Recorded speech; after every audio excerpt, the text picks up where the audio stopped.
안성용 기자. 예, 오늘 기자수첩 청와대 출입하는 안성용 기자 시간인데 부통령제에 대해서 한번 생각해 보신 적이 안 기자는 있으세요? 그렇게 심각하게 고민을 해보지는 못한 것 같습니다. 근데 지금 김태우 의원이 총리 후보자로 나섰다가 낙마되기도 해서 그래서 좀 상처가 크기도 한 것 같은데 이거는 본인 한 사람이 결정할 문제는 아니고요. 아니죠. 충분하게 국민들 의견 수렴을 충분히 거쳐야 되는 그런 문제라고 생각을 하고 그 전에 이제 개헌 논의가 좀 빨리 좀 활성화돼야 되는 거 아니냐 저는 그렇게 생각합니다. 그렇게 보세요. 지금 청취자 의견도 좀 갈립니다. 부통령제 관련해서는. 요거는 한 번쯤 우리가 토론을 해보고 공론화해봐야 될 문제인 것 같다라는 생각은 드네요. 그나저나 청와대 요즘 분위기 어때요? 분위기 매우 안 좋고요. 먼저 이제 기자수첩 시작하기 전에 제가 이재호 새누리당 의원이 그 페이스북에 올린 글을 하나 가지고 왔는데 아주 새롭습니다. 뭔가요? 좀 충격적인데요. 새누리당 이재호 의원이 문창극 총리 후보자 문제를 시간 끌 일이 아니다 이렇게 얘기하면서 결과는 뻔하다 이렇게 얘기한 글이 페이스북에 올라와서 지금 아주 큰 화제입니다. 이재호 의원의 글 일부를 직접 소개를 해드리면은 고집 부릴 일이 아니다. 나라를 더 이상 어지럽게 하지 않았으면 좋겠다. 어차피 안 될 일 가지고 시간을 끌수록 청와대에 대한 불신만 가중될 것이다. 시간 끌어도 결과는 뻔한 일이다. 이웃 나라에도 망신살이 뻗쳤다. 이런 얘기를 하고 있습니다. 이재호 의원이. 그래요. 과연 어떻게 될까요? 오늘 어떤 이야기 해볼까요? 기자수첩에서는. 말씀드렸던 것처럼 문창극 총리 내정자가 과거 교회 강연과 대학 강연 그리고 칼럼 기사로 곤욕을 치르고 있지 않습니까? 이 당초 오늘 인사청문 요구서를 국회에 제출한다고 했었는데 하루 늦춘 내일 제출이 된다고 하고요. 어제 문 내정자가 사과를 했고 여권은 문 내정자를 적극 옹호하는 쪽으로 방향을 틀었지만은 맞습니다. 야권과 시민사회 진영에서는 사퇴 요구가 커지고 있고 무엇보다 국민 여론의 문제인데 지금 그 어떤 총리 후보자보다 여론이 안 좋은 것 같습니다. 청와대가 파악하는 건 지금 여론이 안 좋다 쪽인가요? 예, 그렇습니다. 이제 청와대도 이 상황의 심각성은 잘 알고 있는 것 같습니다. 이런 와중에 박근혜 대통령이 오늘 해외 순방길에 오릅니다. 오늘 해외 순방 어디 가죠? 중앙아시아 3국 그러니까 우즈베키스탄, 카자흐스탄, 투르크메니스탄 이 세 나라를 방문하고요. 오는 21일 토요일 오후에 귀국하는 일정입니다. 안 기자는 안 가세요? 저는 이번에 안 갑니다. 특별하게 얘기가 될 만한 게 없는 것 같아요. 그러니까 지금 많은 분들이 그런 얘기하세요. 지금 문창극 후보자 문제가 이렇게 커지고 국민적인 여론이 상당히 술렁거리는 와중에 대통령께서 순방을 간다. 이게 정말 아주 중대한 일이면 이해가 되겠지만 그런 일이냐? 라고 묻는 분들이 꽤 계세요. 좀 고개를 갸웃거리시는 분들 많이 계실 텐데요. 안대희 총리 후보자 낙마로 불의의 일격을 당한 박 대통령이 심사숙고해서 고른 사람이 문창극 내정자입니다.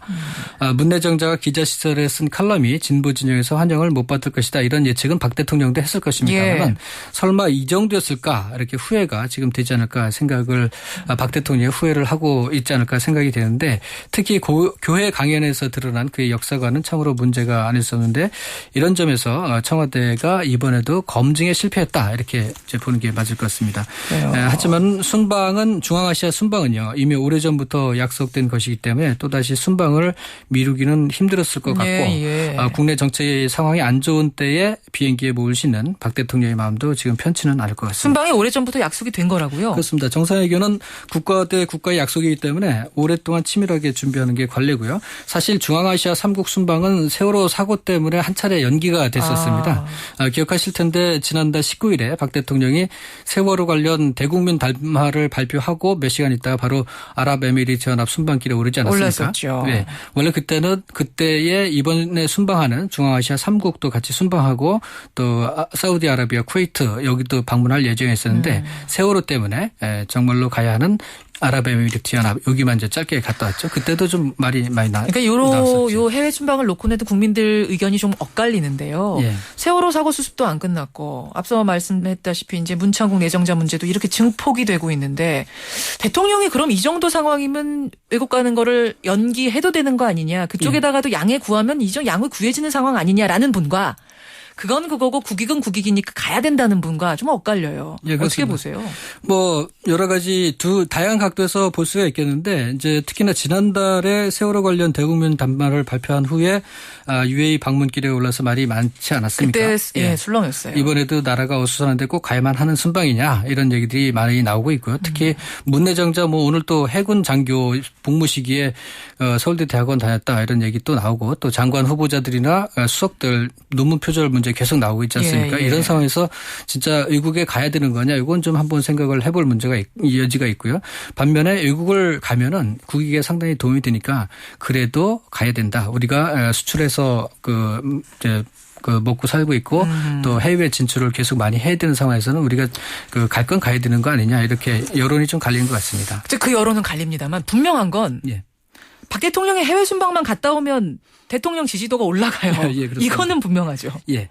그런데 이슈가 있느냐 그리고 이슈가 없어도 언론에서 박 대통령 해외 순방 기사를 적극적으로 다뤄주느냐 여기에 따라서 대통령의 지지도가 올라가냐 안 올라가냐 이게 좀 달려있는 것 같은데 지난해 11월에 박근혜 대통령이 영국 순방하지 않았습니까? 그때 성대한 환영을 받는 모습 기억하시는 분들 많을 텐데요. 그때 TV에 많이 나왔죠. 예, 이런 장면들이 며칠간 클로즈업돼서 방송되면서 박 대통령 지지율이 상당히 올라갔습니다만은 사실 이런 환영식은 영국에 오는 정상들에게 거의 모두 베푸는 것으로서 그렇게 호들갑 떨 일은 아닌데 박 대통령이 행사장에 나타나니까 우중충한 하늘도 햇볕을 쨍쨍 비춰놨다는 등의 낯간지러운 기사들이 넘쳐나지 않았었습니까? 이번에 박 대통령을 동행하는 기자들은 좀 그런 기사를 쓰기는 좀 지금 여건 국내 여건이 이렇게 녹록치가 않은 상황인 것 같고 또 지금 월드컵 기간하고 겹치지 않습니까? 그래서 그렇죠. 국민들의 관심도 순방보다는 월드컵에 쏠리지 않을까 이렇게 생각을 합니다. 이번 순방에서는 좀 특징적인 게 야당 의원 최초로 박 대통령 순방을 수행하는 의원이 있어요. 예, 그렇습니다. 청와대에서는 그동안 박 대통령 해외 순방 때 야당 의원들이 함께 동행해 주기를 바랬습니다. 그래야만 초당적인 외교를 펼치고 있다. 이런 것이 증명되기 때문인데 반대로 야당에서는 박 대통령 빛나는 순방에 야당 의원이 들러리설 일이 있냐 그렇게 하면서 시큰둥한 반응을 그래서 했었죠. 한 번도 성사되지 못했던 건데. 그렇습니다. 그래서 지난해 국정원 댓글 사건이 많이 있고 또 대화록 유출 사건도 있고 해서 청와대하고 야당의 관계가 특히나 좋지 않지 않았습니까? 그래서 대통령이 야당을 존중하지 않는다고 생각하는 판에 야당의 의원을 파견하기가 쉽지 않았을 것 같고요. 그러다가 이번에 여야의 새로운 원내 지도부가 들어서면서 일단 야당 의원이 한 명 동행하기로 했는데 그게 전태 의원의 여동생이죠. 전순옥 의원. 예, 전순옥 의원 따라갑니다. 그게 특징적인 겁니다. 해외 순방 이모저모 오늘 기자수첩에서 안성용 기자가 짚어줬습니다. 안성용 기자 수고하셨습니다. 예, 감사합니다.